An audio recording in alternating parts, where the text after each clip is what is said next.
all the time. Far end is an elephant by the name Kitich, who is about almost 2 years. And Kitich was rescued from Kitich Camp, which is found in Samburu. Kitich is another starvation victim due to drought. Found very thin and very skinny, very much dehydrated and emaciated, all alone, and that's why Kitich had to be rescued. And lastly, behind Kitich is another starvation victim, Kamili, 2 years old, rescued from Sava Conservation Area, found collapsed on the ground, looking like a skeleton, only having skin and bone left on her. Actually, when she came in, she was almost dead. And everybody thought she could not make it because she was in a very poor condition. We are happy that she has improved, though it has taken her a long time to look like an elephant from a skeleton. We are happy that she's on the right path of healing, and at some point she'll be able to go back into the world. So that is the first group of 11 elephants. In a few minutes, all the 11 will walk away so that we can get in another group of 14 slightly older than what you can see now. Generally, different reasons have caused all these babies to be left orphans, but human-wildlife conflict is the first major reason that has caused, and is causing most of them to be left orphans.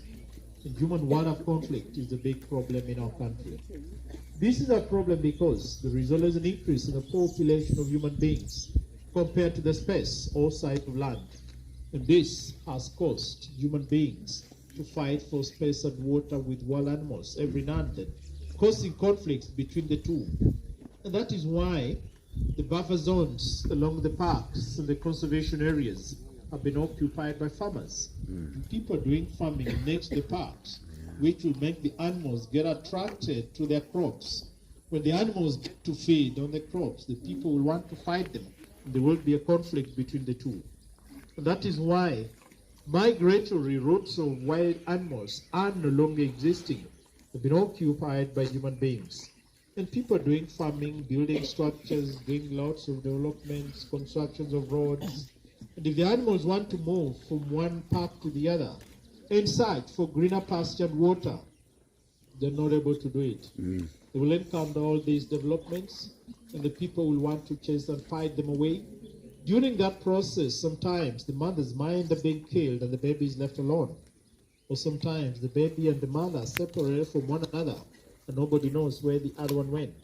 Later on, if the baby is found and nobody knows where the mother is, then we are conducted and have to fly out immediately to go and help rescue them from wherever part of the country that they will have been identified.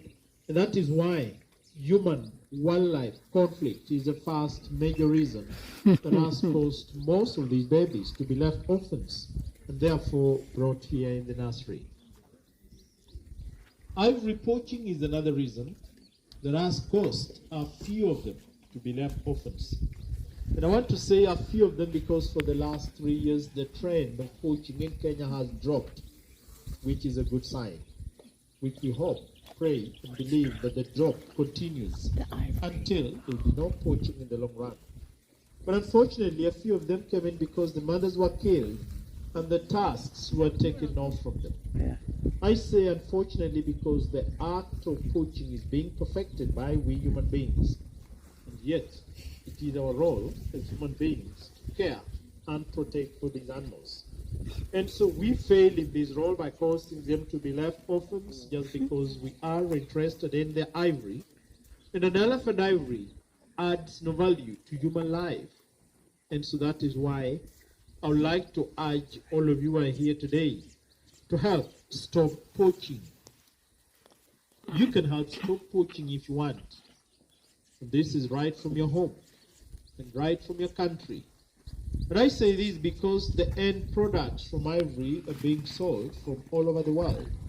So right from your home, you can help make a change by ensuring that you don't buy anything that comes from ivory or from the rhino horn. By ensuring that you spread the word, all your friends and relatives and colleagues, not to buy anything that comes from ivory or from the rhino horn. If we all did that, right from the comfort of our homes, we will have ensured that the poachers don't have a market. Once they don't have a market, they won't see the need to continue killing the elephant because they don't have a place to sell this ivory, which means the population of elephants will continue to increase, which will really be great. And so that is why ivory poaching is one of the reasons that has caused a few of them to be left orphans and therefore brought here in the nursery.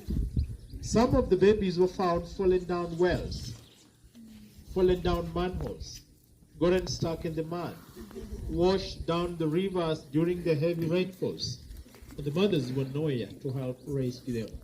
And very few of them are orphans from natural reasons. By natural reasons, I mean the mothers have died from old age, from natural diseases, and from starvation back into the wild. But the majority of them, their reasons for being orphans are human-related in one way or the other. And that is why it is important that as human beings, we have to come in and make sure that we give them a second chance to survive back into the world. Otherwise, without them being identified and being rescued, it means that all that you can see here now would have died, which means the population of elephants will be going down every now and then, and in a very, very near future, we will end up having lost all these animals. In addition to taking care of the baby elephants and rhinos, the Sheldrick Wildlife Trust has got other projects that they undertake. For example, we have got mobile veterinary units. And these mobile veterinary units will go around the parks looking for naturally injured animals, treating them, and just setting them free to continue their own natural life. This is not necessarily on elephants and rhinos alone.